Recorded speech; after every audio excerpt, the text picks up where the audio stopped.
अगर हम थ्योरम को प्रूफ करना चाहते हैं तो प्रूफ करने के लिए क्या होगा, ज्यादा जरूरत आता है किसी थ्योरम के अंदर ट्राइंगल्स को कांग्रुएंट प्रूफ करने का। क्या करने का? ट्राइंगल्स को कांग्रुएंट प्रूफ करने का। तो यहां पर एक बात आती है कि मैंने यहां पर एक लफ्ज बताया कांग्रुएंट, कांग्रुएंट, ठीक है। अब देखिए कांग्रुएंट का मतलब क्या है। अगर एक ट्राइंगल दूसरे ट्राइंगल का कांग्रुएंट है तो क्या होगा, मान ले ये मेरे पास है एक ट्राइंगल,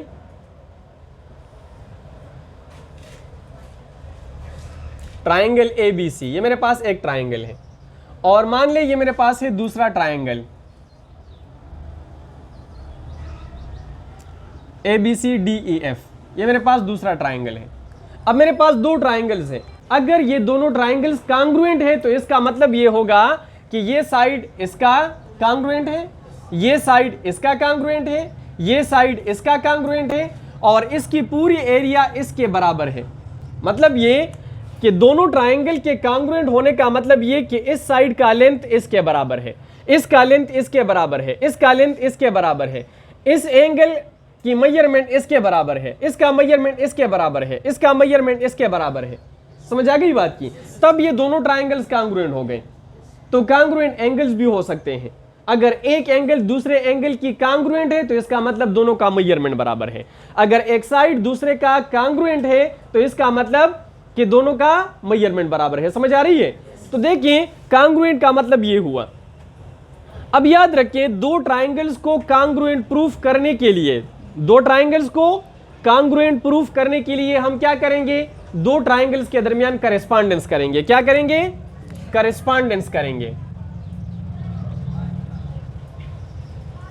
करेस्पॉन्डेंस। अब जब दो ट्राइंगल्स के दरमियान हम करेस्पॉन्डेंस करेंगे तो करेस्पॉन्डेंस कितनी तरह का हो सकता है।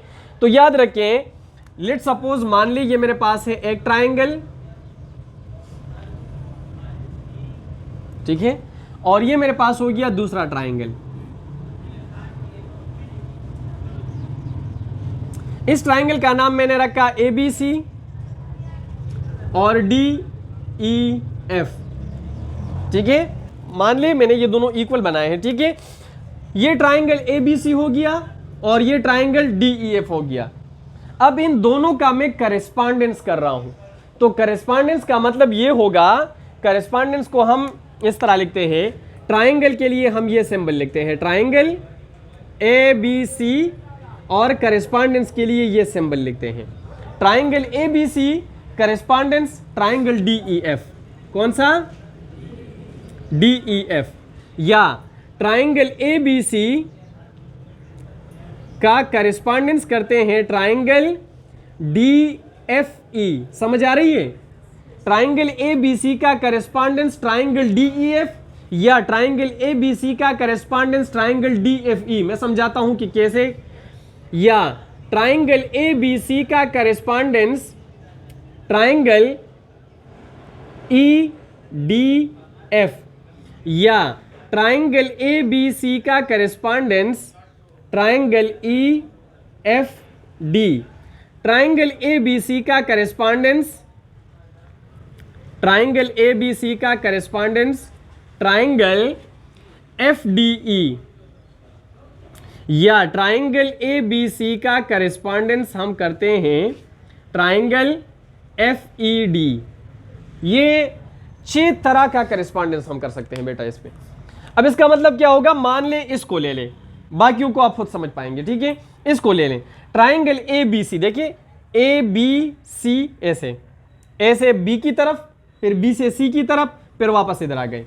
DEF, D से E से F और वापस D की तरफ जाते हैं। इसका मतलब यह हुआ कि A के लिए करेस्पॉन्डिंग एंगल, A के लिए जो मुताल्लिका एंगल है देखिए इसमें, तो वो हमने A के लिए D, B के लिए E और C के लिए F। ददी मतलब बदाई कि ददी ट्राइंगल एंगल A बा ददी ट्राइंगल द एंगल D सरा कंपेयर को दद्वारा इक्वल दी कहना इक्वल नहीं दी हो गया कहना। एंगल B को एंगल E के साथ कंपेयर करेंगे, एंगल C को एंगल F के साथ कंपेयर करेंगे। समझ आ रही है? इसके अलावा ए बी साइड को डी ई के साथ कंपेयर करेंगे, ये वाला साइड इसके साथ कंपेयर करेंगे, बी सी ये वाला साइड ई एफ के साथ कंपेयर करेंगे, और ए सी या C A first and last D F या एफ डी के साथ कंपेयर करेंगे। अब बात की समझ आ गई? तो दो ट्राइंगल्स के दरमियान जब हम करेस्पॉन्डेंस करते हैं तो करेस्पॉन्डेंस में हम क्या करते हैं, इन दोनों के करेस्पॉन्डेंस का मतलब ये होगा, इन दोनों के करेस्पॉन्डेंस का, कि ये एंगल इसकी करेस्पॉन्डिंग, ये एंगल इसकी करेस्पॉन्डिंग, ये एंगल इसकी करेस्पॉन्डिंग, ये साइड इसका करेस्पॉन्डिंग, ये साइड इसका, ये साइड इसका। समझ आ रही है?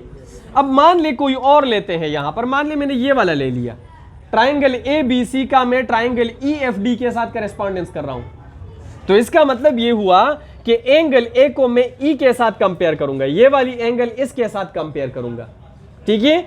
बी को मैं एफ के साथ, ये वाली एंगल में इसके साथ कंपेयर करूंगा, सी को मैं डी के साथ कंपेयर करूंगा। वो फिर इसका मतलब ये हुआ कि ये ट्राइंगल्स के ओरिएंटेशन पे डिपेंड करता है। कोई एक ट्राइंगल, फॉर एग्जांपल मान ले मेरे पास एक राइट एंगल ट्राइंगल ऐसा बना हुआ है, राइट एंगल ट्राइंगल है क्योंकि ये वाली एंगल 90 डिग्री की है। मेरे पास कोई दूसरा राइट एंगल ट्राइंगल ऐसा बना हुआ है, ठीक है। अब मैं करेस्पॉन्डेंस करता हूं, फॉर एग्जांपल मैंने इसको ए बी सी का नाम दे दिया और इसको मैंने डी ई एफ का नाम दे दिया। अब देखिए यहां पर तो ठीक है, बिल्कुल ऐसे मतलब एक तरतीब में बने हुए हैं, तो हम कह सकते हैं कि ये और ये करेस्पॉन्डेंस होना चाहिए। इसका करेस्पॉन्डेंस थोड़ा सा दिमाग में मतलब एक पेचीदा सा बनता है कि कैसे ए को हम ई के साथ कंपेयर कर सकते हैं। इसका मतलब है नहीं कि अभी इसी हालत में, लेकिन हो सकता है इस तरह। तो देखिए इस केस में जरा, अगर मैं ट्राइंगल ए बी सी का डी ई एफ के साथ करेस्पॉन्डेंस करूंगा तो ये एंगल इसकी और ये एंगल इसकी, सॉरी ये वाली इसकी, A B C D E F, और ये एंगल इसकी। मतलब ये कि हम इसको उठाकर इसके ऊपर ऐसे रखेंगे कि बी एंगल इसके ऊपर आ जाए, ये ए इसके ऊपर आ जाए और ये सी इसके ऊपर आ जाए। समझ आ रही है? तो याद रखें, ट्राइंगल्स को या थ्योरम को प्रूफ करने के लिए हमें ट्राइंगल्स के कांग्रुएंसी का जरूरत पड़ेगा। क्या पड़ेगा? दो ट्राइंगल्स के कांग्रुएंसी का जरूरत पड़ेगा। कांग्रुएंसी के लिए करेस्पॉन्डेंस का जरूरत पड़ेगा, जो आप लोगों ने पढ़ लिया।